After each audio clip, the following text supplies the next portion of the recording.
All right, this is the fighter, and it's time to range her up. I'm here now with Tim Kennedy. Tim, thanks for being here today. Nice to be here. Thanks for having me. All right, now, how are you feeling after your big fight against Nick Thompson? I feel good. You know, right? I really didn't sustain any damage in that fight. So right afterwards, I told Strikeforce that I want to get back in there. You know, and looks like they're getting me on their September card. You know, which is their next Showma card, and which I could be happier about. You know, it'll be 3 months. So I rolled right from that fight back into working out that next Monday. I just got done spending a couple of weeks up in Boston with Mark De La Grati, and man, I've never felt better. I'm excited. Do you have any idea who the opponent's going to be? I do, but they haven't said I can say it yet. Cyborg. All right, you heard it right there. Or you didn't hear it right there, whichever one it is. All right, now, are there enough challengers for you in Strikeforce to be happy, or do you want to maybe eventually go to WEC or UFC or even Japan? You know, wherever, you know, right now I'm with Strikeforce, and you know, and wherever Scott will let me fight, I'll fight. Strikeforce has, you know, a stable of 185 guys. You know, when you start looking at Jake Shields and Nick Diaz and Benji Radek and Scott Smith, Kung Lee, Frank Shamrock. I mean, that's a pretty amazing list of guys that I haven't fought except for Scott Smith, which I of course want to fight again. That kind of, you know, that would take me like a year and a half to get through those guys alone. You know, so I think there's plenty of guys there for me to fight. You know, pretty much I think Strikeforce has the most solid 185 group of guys. You know, barring like 2 or 3 exceptions. You know, Damian Maia and Anderson Silva, of course, being at the UFC. Nate Marquardt, always tough, and so there's plenty of guys for me to fight there right now, and I just want to put on good fights for Strikeforce. Now, you still are employed by the Army full-time. However, they are letting you fight now. So what's going on? You're trying to be the first Army guy to actually be fighting as full-time? Yes, I am still active Army, and looks like they're going to be moving me around a little bit, where I'll be. I really don't know what my job's going to be, but you know, my dream has been to stay in uniform and be the best representation that I can for the military and for MMA, and it looks like that's going to happen. That's been my dream, and I'm pretty confident that's going to be the case. How has the Army shaped your life inside and outside the cage?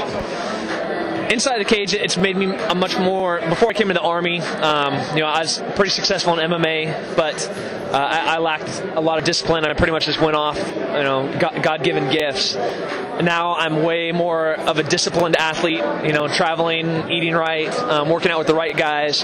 You know, every day I'm getting better, faster, and stronger, and which is unreal for a guy that's been wanting to train full time for so long to have. It's surreal actually to see these improvements that I'm having in my game. You know, personal life wise, you know, it's made me 1,000 times better person than, you know, before I came into the Army. I was pretty ethnocentric and narcissistic and self-absorbed and pretty just obsessed with my career and my life and partying. You know, now I'm like, I love my family, I love the Lord, you know, and I love the Army. So.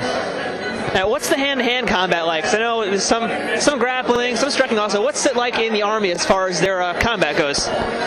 You know, combat's, it's situation to situation. You know, you can't really take jiu-jitsu and boxing and striking and change it when you're overseas, you know, because you're wearing 60, 70 pounds of body armor, you know, a couple of guns on you, you know, a Mitch helmet.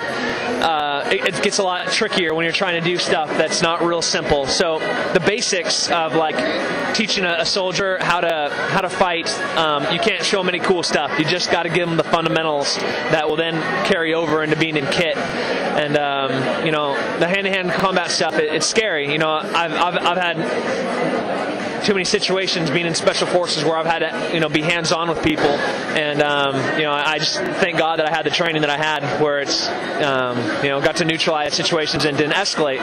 So you know, across the Army as a whole, you know, the Marines and, you know, the other larger combat fighting forces, these are skills that every single soldier has to have. Now, being someone that's actually seen action overseas, what would you ultimately like to see as far as resolving the situation there? I'm not a politician yet, and but you know, in Afghanistan, every single day, and I can say without any, like, unequivocally, with 100% confidence, that we are making a positive difference there.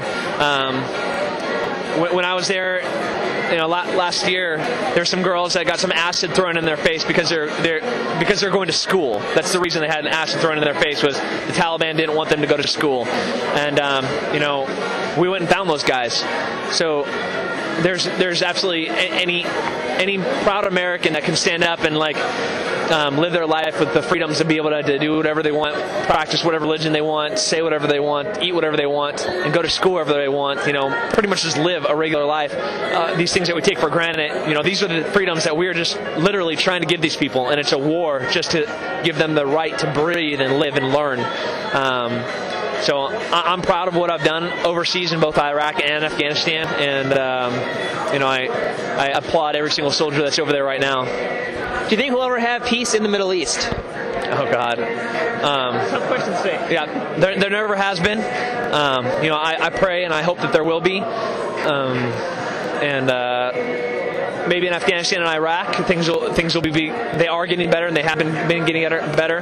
But I don't know the future. And now you've served under President George W. Bush as well now as Barack Hussein Obama. What do you think of Obama's current plans with the military? He's my commander-in-chief. Wherever he sends us, that's where we'll go. And he's a wizard with words, and I'm really excited the way that he's doing a lot of his foreign policy. Being a Green Beret Ranger qualified sniper, I'm a fighting man. So wherever he decides to utilize us, that's where I'll go. But in regards to his policies, I don't have an opinion on them. All right, now tell us a little bit about Ranger Up. This is your apparel company? Yes. They about 4 years ago, I was doing a thing with Wounded Warrior, and they were co-sponsoring an event, and I met them, and they ended up sponsoring me in a couple of fights when I fought for the IFL.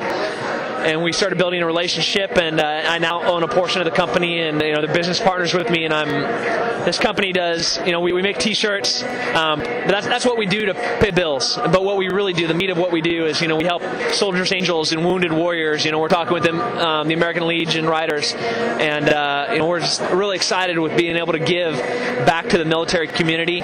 We help everybody across the board. Army, Navy, Coast Guard, Air Force. The Marines, we love them all. We make T-shirts that make them all laugh. It's kind of a niche, because you almost have to be in the service to appreciate some of the humor that we have on our T-shirts. But now we have an MMA line that has a lot cooler designs on it, and not so subtle messages. But Ranger Up has been, from the beginning, since I've met them, just a huge supporter of me and a huge supporter of the military. And it's just an opportunity for us to give back. Do you have anything you'd like to say to any of your friends overseas right now? Keep fighting the good fight every single day. Make the decisions that matter. Do the right thing. Keep training. I came back from Afghanistan, and a few months later, I'm in the cage. And so, you can do it right over there. And I love you guys. I miss you. I wish I was there with you, and my brothers at C37 that are there right now. I wish I was with you. All right, Tim Kennedy, thank you very much. All right, nice meeting you. Take care. This video is sponsored by FindMMAGym.com. Looking for a new place to train? Head over to the best online directory for MMA gyms across the U.S. FindMMAGym.com.